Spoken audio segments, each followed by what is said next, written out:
Il devait surtout être question de contrat entre l'Égypte et la France. Mais les droits de l'homme se sont invités à la conférence de presse des deux chefs d'État.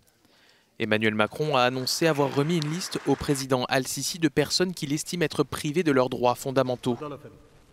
J'ai rappelé au président Sisi, dans la confiance et dans la franchise qui caractérisent nos relations, la portée des actes qu'il pourrait prendre s'agissant par exemple de l'action des organisations non gouvernementales en Égypte, ou qu'il s'agisse de cas individuels ou des sites internet bloqués.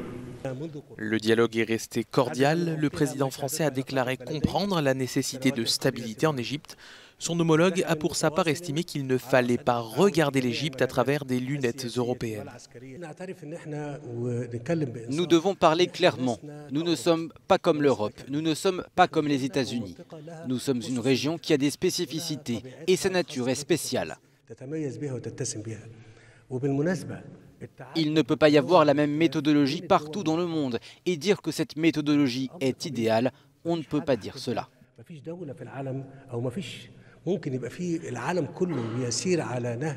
Les droits de l'homme dans tous les esprits, notamment d'un journaliste égyptien qui interroge Emmanuel Macron sur le sort réservé aux personnes interpellées lors des manifestations de Gilets jaunes.